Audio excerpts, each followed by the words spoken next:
If you're one of the people still waiting for the Kelowna real estate market to drop or crash, you might still be waiting for a while. Despite being in a buyer's market, prices have remained steady, holding from the previous month and up a little bit from the previous year. But if you're waiting for more stability before making your next move, now could be your opportunity. In this video, we'll break down what's going on in the Kelowna real estate market right now, how it compares to last year, and what it might mean for you. We've been in a buyer's market for a while now, but despite that, prices have remained relatively stable. After the market peaked in 2022, we did see a market correction, but more recently prices haven't dropped much at all. In fact, they're up slightly in most categories. But before we dive into the numbers and exactly what's happening, I'm Tyrell Boake, a realtor in Kelowna, and on this channel, I help you navigate the real estate market and provide you with useful information so you can make informed decisions that make sense for you. If you'd like to stay up to date on the Kelowna market, make sure you hit the like and subscribe buttons so you don't miss out on future videos. And if you're thinking about buying or selling in the Okanagan, you can book a call with me anytime at the link down in the description.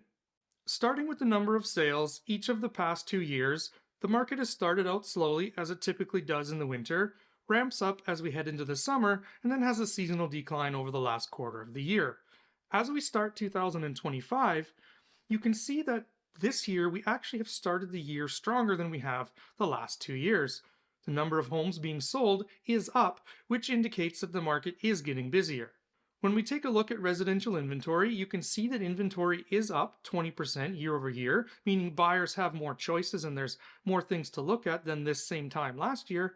And inventory has also started to increase as we move into the spring, which is typical after that seasonal slowdown over the holiday season. The benchmark price of a single-family home in February was $1,036,000, which is up about 0.6% from the previous month, which is really not a big change overall and shows some stability in this segment of the market. If we do look over last year, though, you can see that that price is up almost 4% from where we were in February 2024. Taking a look at the benchmark price graph, as I mentioned before, we are down 12% from that peak that we saw in the market in 2022, but you can also see that over the last 12 months, outside of a couple dips here and there, the price has actually appreciated over the last year. Taking a look at the last decade of the single-family home category, you can see that prices steadily increased from 2015 to about 2021. There was a steep incline up to 2022, a market correction, and now the market has been relatively stable over the last 12 to 18 months. Moving on to the townhome market, townhomes were actually down in February 1.7% from where they were in January, coming in with a benchmark price of $730,000. That price is unchanged from where it was a year ago, where the price was $729,000 in February 2024. Taking a closer look at the last 3 years in the townhome market, you can see, as we've talked about before, there was the market peak in the spring of 2022, a market correction, and then over the last year there's been quite a bit of volatility, and you can see that that price is about the same as it was this time last year.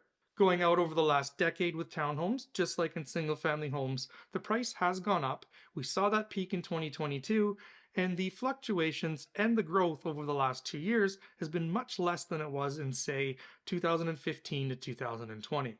Having a look at the benchmark price of a condo, it was relatively unchanged from January to February, with a 0.7% decrease coming in at $513,000. That price is up just under 2% though from where we were in February in 2024.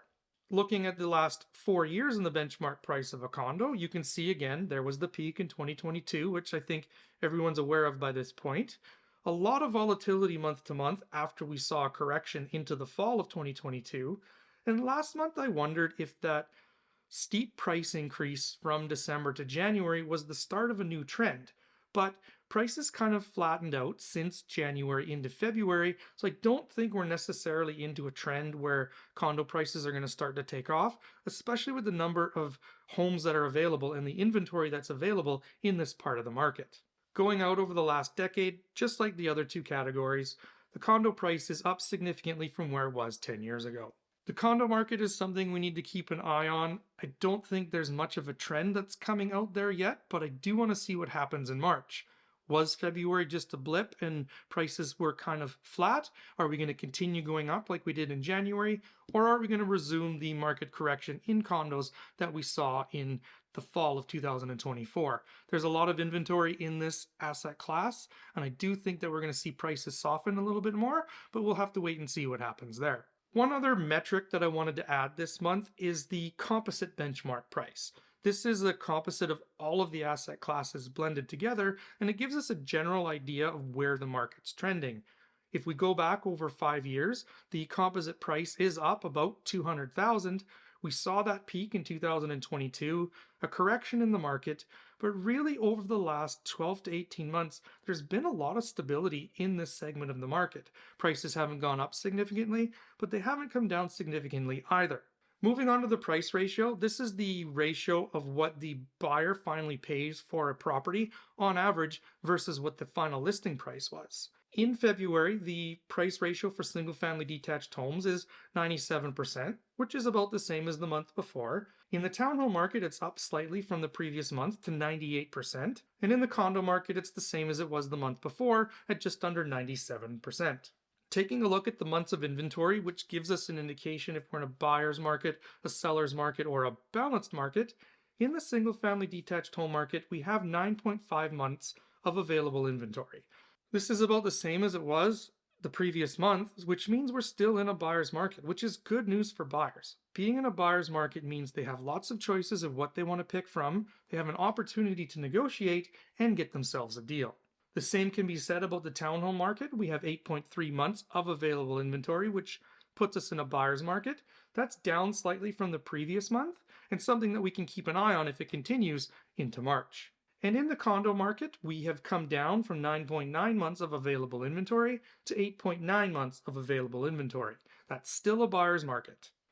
So to recap the three, we're in a buyer's market in all the asset classes. The Kelowna market's showing a lot of stability, even though we're in a buyer's market, which is really good news for buyers because they have a lot of choice without worrying that the prices are going to go up if they want to take a little bit of time on their search. That being said, homes that are priced for sale well, with a good price and a good marketing strategy, are still selling fairly quickly. So buyers do need to move quickly if they find something that they really like. Based on the trends that we're seeing right now, I think prices are going to remain fairly steady through the spring. Interest rates are lower than they've been a couple years ago, and with the tariff threat in the United States, there are indications that the rates in Canada may go even lower.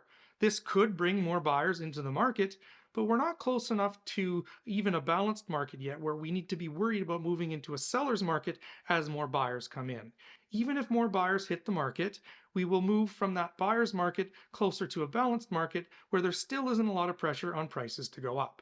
I don't see prices dropping much more than they have now because they haven't over the last 12 months. But I guess we'll have to wait and see.